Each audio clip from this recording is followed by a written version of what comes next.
4 years ago, my son said to me, "Dad, I want to go to Japan." And I said, "That's great, but you're going to have to learn Japanese." So he did. So for spring break 2026, we went to Japan.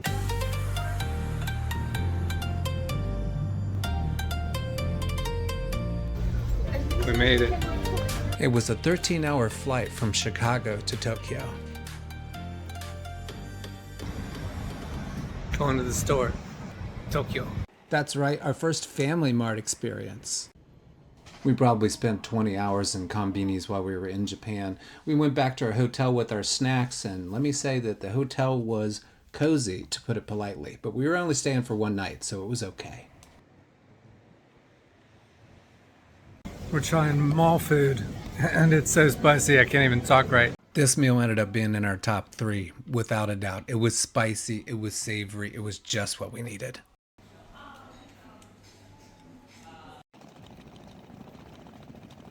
While America's trains dump waste in waterways more often than they transport people, Japan has perfected this form of public transit. Clean, effortless, and terrifyingly punctual. Oh, and did I mention cheap? This train ride, which is about 30 minutes to get to Tokyo Station so we could take the Shinkansen bullet train, was about $3 per person.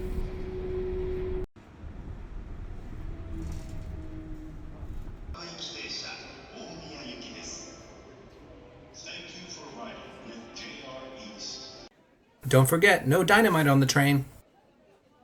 In pretty much the Grand Central Station of Tokyo, Tokyo Station, and it is hopping. First thing in the morning on a Saturday. And every train had a fella hanging his head out the window to make sure nobody fell on the tracks.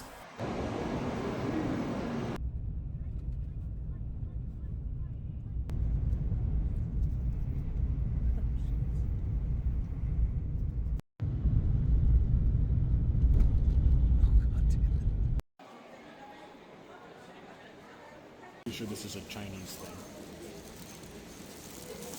So when I first did a street view of the place that my wife booked in Osaka, I was pretty pumped because it looked like it was in an alley, and it totally was. So here's the tour of our accommodations while we were in Osaka. We got the kitchen, they call the LDK, the kitchen, living room, dining room. The tub is separate from the shower and toilet. Let's go upstairs. These were dangerous steps to climb, but we didn't fall once. Some traditional beds, and that's what we slept on. This was where I stayed. And then there was a third story that we didn't even use at all, that we could have had additional people stay here. And we really underutilized the patio as well.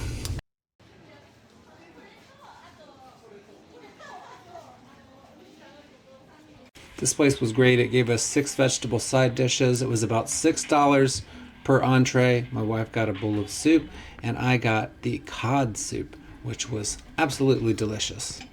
I needed to pick me up, so I got something from one of the many vending machines. They are literally all over Japan. I got myself an energy drink. Literally nothing I've tasted here tastes like anything I've ever tasted before.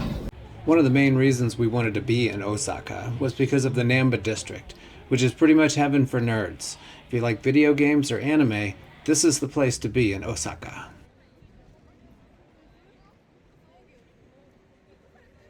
One of the things that surprised me about Japan is that a lot of people smoke, and there's smoking sections, like little smoking rooms and smoking areas all over the place.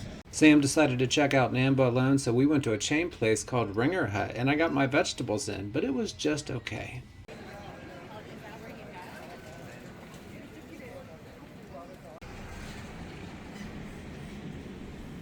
In addition to trains, Japan has an abundance of escalators.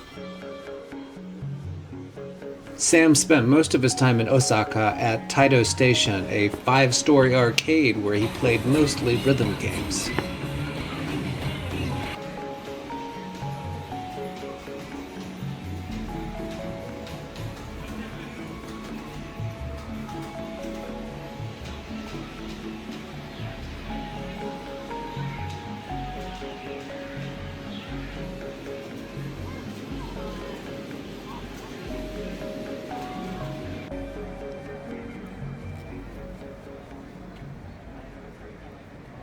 So I'm in Osaka and I'm walking down an alley that's probably about 5 to 10 blocks, and the entire alley is covered. Witnessing the Namba district of Osaka was like traveling into the future. However, for someone who's barely on the spectrum, it became overwhelming very quickly, and I was cashed out. Traditional breakfast like we're used to is not a thing in Japan. It's fish or soup, and they're not open until 9 a.m. So we found ourselves at the convenience like Lawson's getting egg sandwiches and onigiri. Here was a coffee shop that opened at 9 a.m. close to our accommodations. It was about $8 for our coffees, which was a caramel latte and a Americano. A little later that morning, we checked out a Japanese grocery store, Mondai. It was just okay. I probably didn't go in the right grocery store. There was probably a more Japanese non-chain grocery outfit that was a lot more stuff that I would be interested in. For the most part, we ended up just getting snacks, sweets, that type of stuff. We had lunch at another Korean spot near our place, and it was outstanding. I had a squid dish, and my wife had bulgogi. Out the door, it was about $11.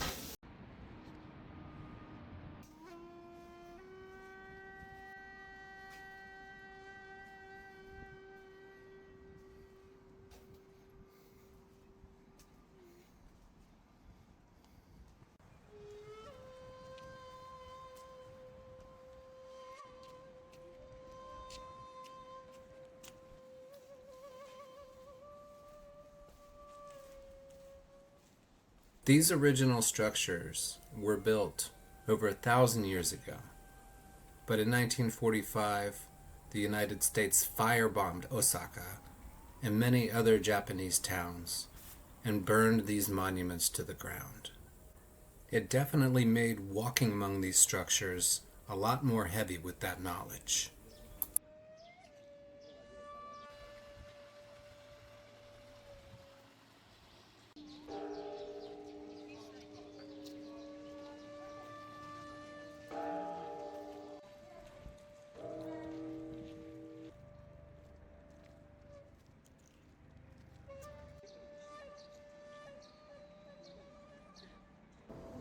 If there's one piece of advice I can give you about Japan, it is wear comfortable walking shoes. We put in about 27,000 steps a day, and all that walking gave us quite the appetite. So we stopped into this touristy spot, and I got some sushi, and my family was finally able to get some Wagyu steaks, which they really enjoyed. I enjoyed the sushi as well. Strangely, this place had a guy smoking in the corner, so apparently they allowed smoking, so we did it.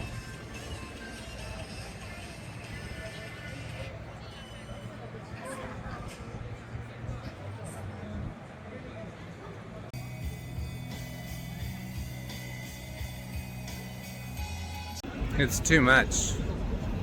Too many people. Too many establishments. Can't do it.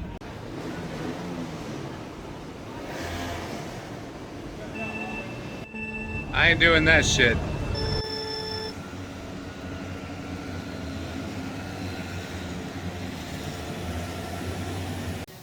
On the way back, we got these two shrimp that were huge. We got gaijin pricing. They were actually 2,000 yen or $12. I put the date down below because I think it's easier to follow along that way. Anyway, it's like day 4. We went to Osaka Castle because sometimes you just have to do some tourist shit. And for park goers' convenience, this 443-year-old castle had a Lawson and a Starbucks. Oh, and a sign that tells people to stop dumping their cats.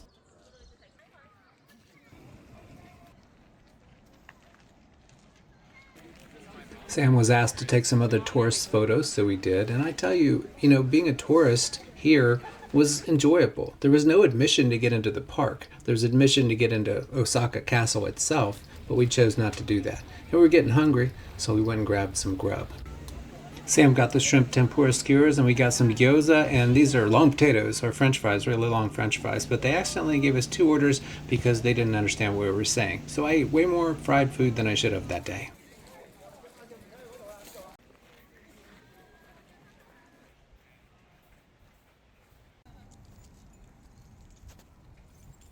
One of the things I love about Osaka is that there are infinite amounts of clean bathrooms because there's so many train stations and other places where you can use the restroom. Now, looking for dinner. Looks like ramen is on the menu tonight, boys.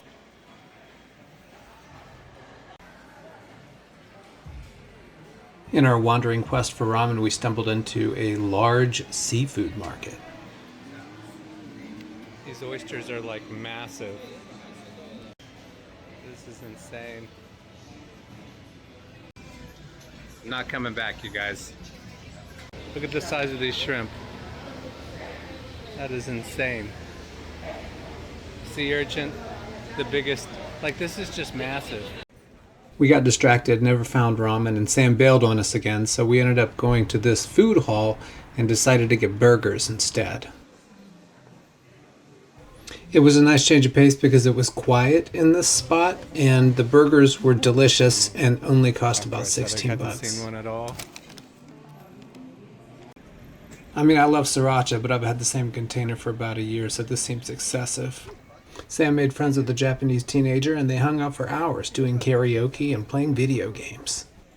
After that, we went to Super Potato, which is like the ultimate retro video game store.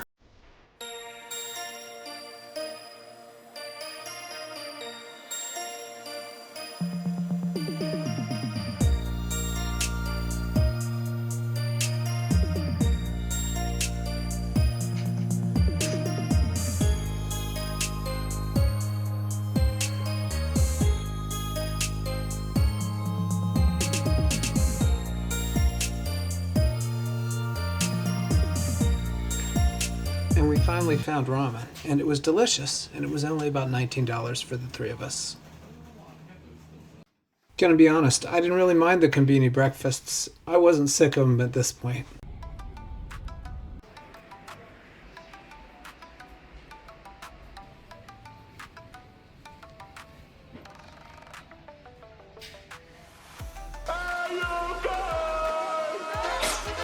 This is me looking sad to leave Osaka, but we're headed to Kamakura.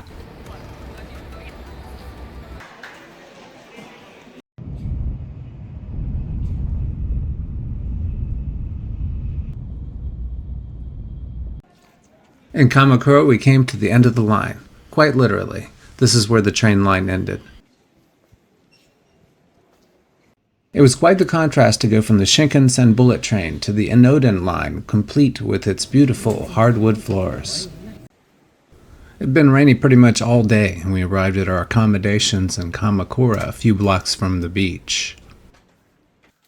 It appeared to be a duplex, and there were signs everywhere telling us to be quiet.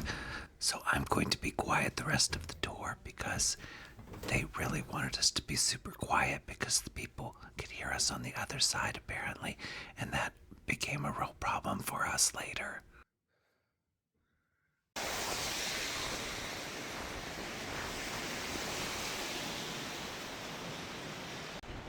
My family was getting hungry, so I had to make my way down in a hurry to Wolf Curry.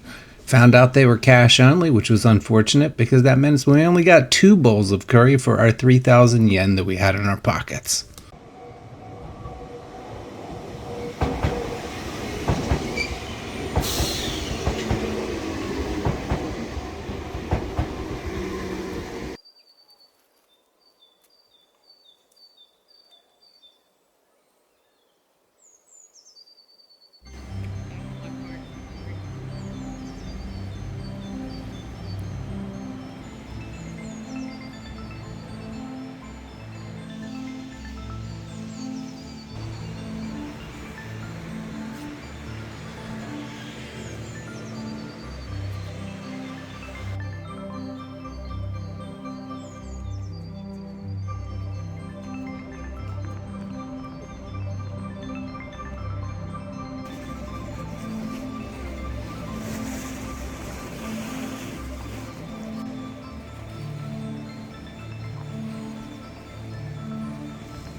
Che Guevara cigarettes at the Konbini.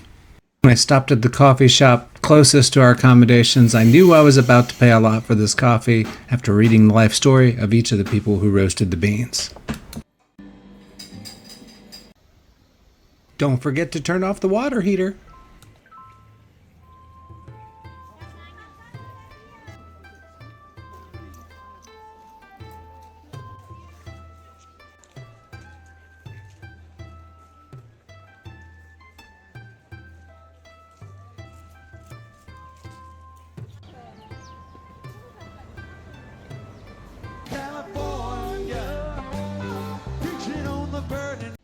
For lunch on this rainy April Fool's Day, we decided to have some soba noodles.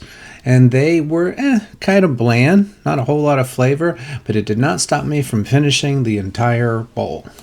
Kamakura is a great place to go if you're into Japanese temple tourism. You certainly are going to be able to find a lot and be pretty close to the ocean, including some ocean views that we got to witness.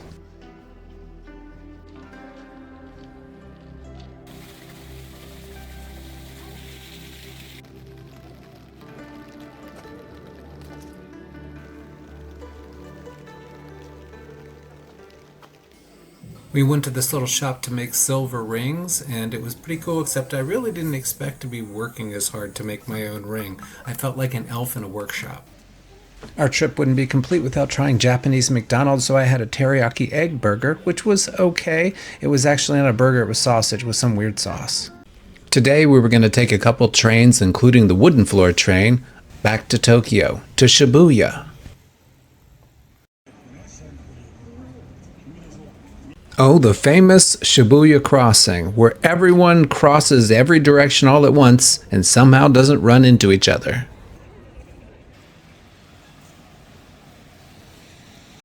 I don't know why it was so hard to find Japanese baseball cards in Japan, but it was. Our search took us to Shibuya Parko, where we found a sports card store that had exactly what we needed, located right next to a drag queen bar called Campy Bar.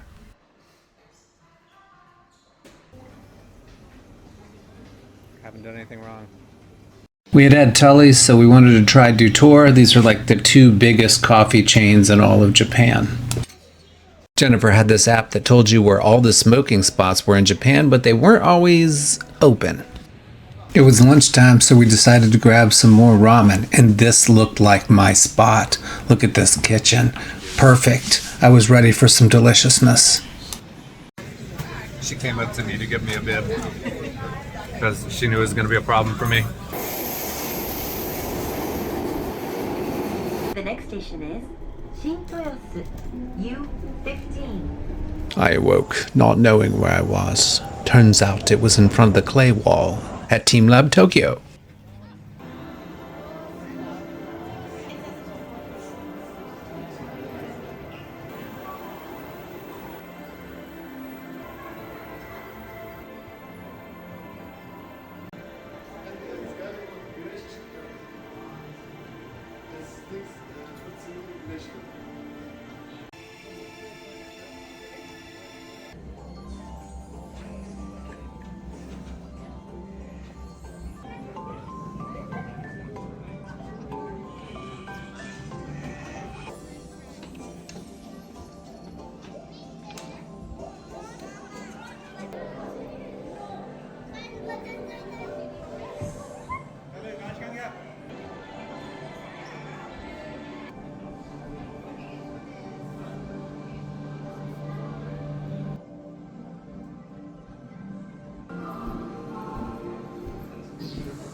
What?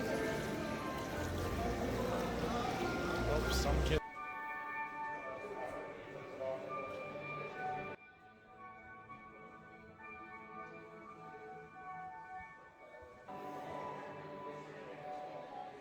Please note you have to book this before you leave for Japan. Tickets sell out weeks in advance.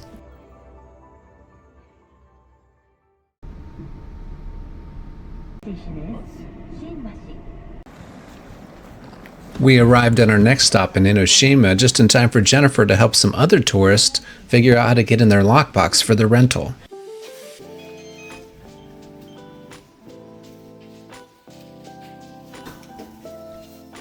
Here's a quick tour of the condo that we rented a few blocks from the beach in Enoshima.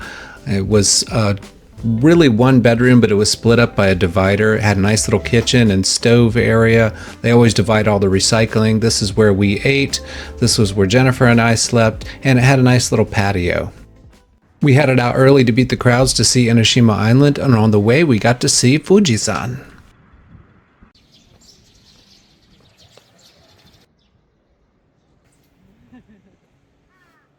So no seagulls here, just crows.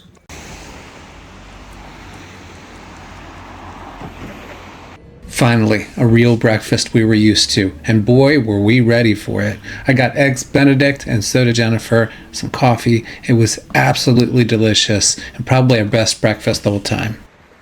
And now we were ready to tour Enoshima Island.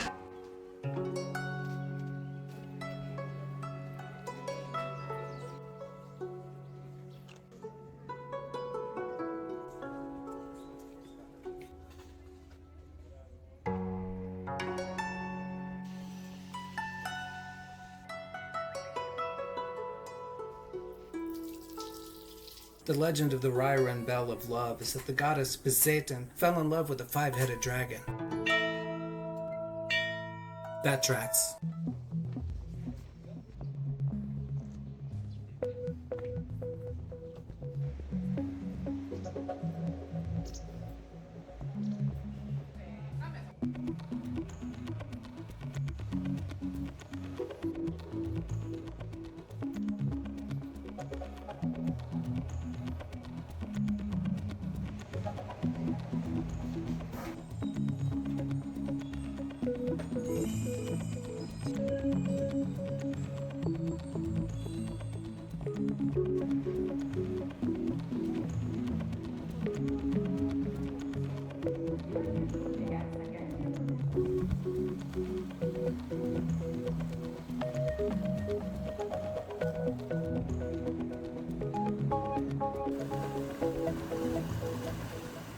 I'll tell you what, being briefcased to butt cheeks in this train was still better than being in bumper-to-bumper traffic in the States. In our research, we learned that we should buy a knife while we're in Japan, so we made our way to a shop that's been around for over a century.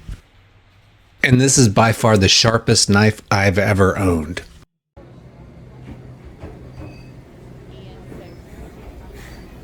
We were starving and craving pizza, so we stopped at Casa Pico Pizzeria in Enoshima to get some pies.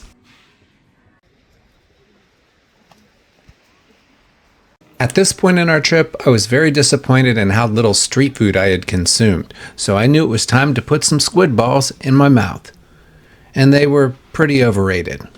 Today, we were leaving Enoshima, so I needed to take a walk to the beach to say goodbye to the ocean.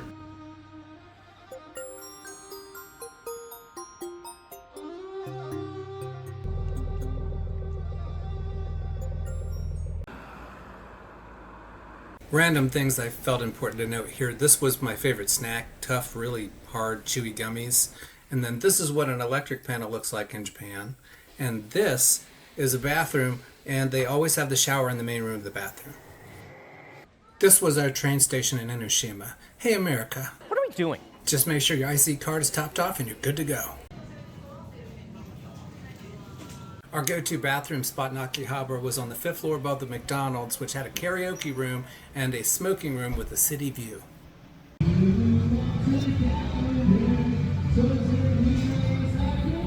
Sam took off on his own again, so Jennifer and I got lunch at Shinji Dai, which is known for its chicken skins and graphically overwhelming menu. I think we spent like 2,300 yen here, and it was delicious.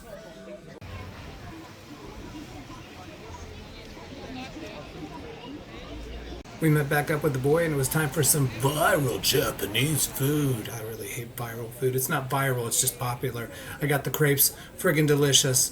And Jennifer and Sam got Sando Lab, which was right next door. And I'm gonna be honest, this made me a little jealous. As soon as we checked into our accommodations, Sam was gone. He spent half of this vacation without us, living his best life. Jennifer and I, meanwhile, found a Japanese-only menu place called Bistro Zeal, where we attempted to use Google Translate to order food successfully. I got roasted duck. It was absolutely the best meal I had the entire time I was there. Jennifer got pasta with meat sauce, and it was simply outstanding. 5-star experience, and we did not spend more than $50. Walking in the rain in Tokyo on a Saturday night. It is 6:20, 7:25? 7:25. Gotta go get Sam. He's at Taito Station.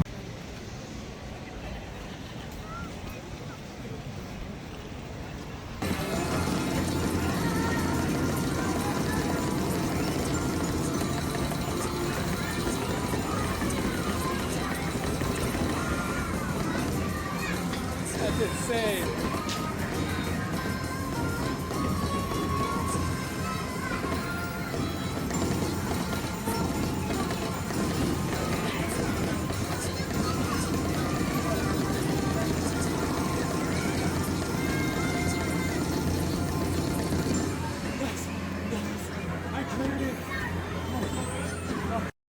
Are you ready to go home yet? Japanese tourist pro tip: go out shopping for souvenirs on Sunday mornings because no one is out. Donkey, donkey, donkey, donkey, all day. Donkey, donkey, donkey, donkey, all day. Donkey, donkey, donkey, donkey.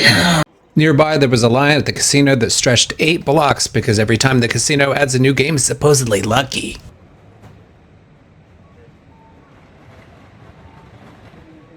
And we had McDonald's again. The person that brought it to us bowed to us. We took an Uber to the Imperial Palace. And all Ubers are actually taxis. They're like very professional, all dressed up nice, and clean as a whistle. And little signs in the back of their taxi telling you that you have to pay like 3,000 yen if you puke in the back of the taxi, because that's apparently a problem. But at the Imperial Palace, we got to see crows stalking people, a view of the skyline behind the palace towers, which was pretty cool, and just enjoyed ourselves all together. So we learned that we cannot see the Imperial Palace. It is closed for tours today. So all we can see is the East Gardens and the rest of the grounds that you've seen so far. 1 block away from the room that we stayed in Akihabra was this temple.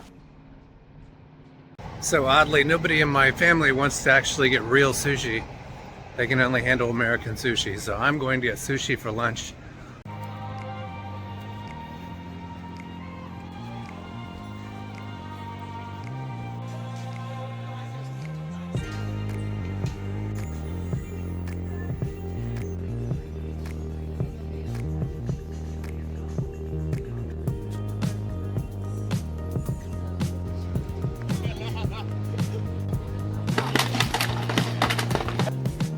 Yes, they have Starbucks here, but Tully's is where we've been going for most of our coffee. We've tried other places, of course, but you just can't quite get the American style latte like you can at Tully's. And Tully's used to be a Pacific Northwest chain that eventually sold to a group of investors in Japan. So now it's one of the largest coffee chains in Japan. From our balcony, we could see Halal Nico Nico Cafe, so it ended up being the place that we had dinner for the final time in Japan.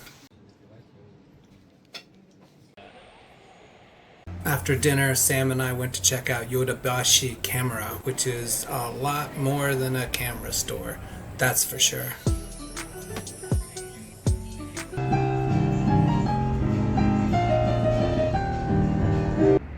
I was sad that we were leaving. I headed out to get a couple coffees to bring back to the room so that we could finish packing and start heading home.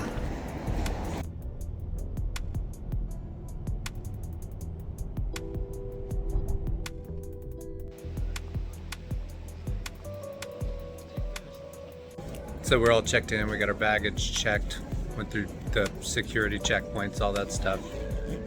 It was a grand total of about 35 minutes, and a lot of it was automated.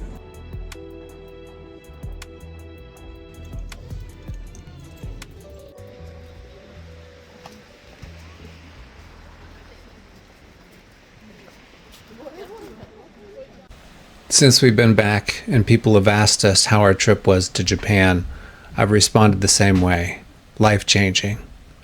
Do whatever you can, whatever it takes, to be able to travel, whether it be just in your own state, throughout your own country, or around the world.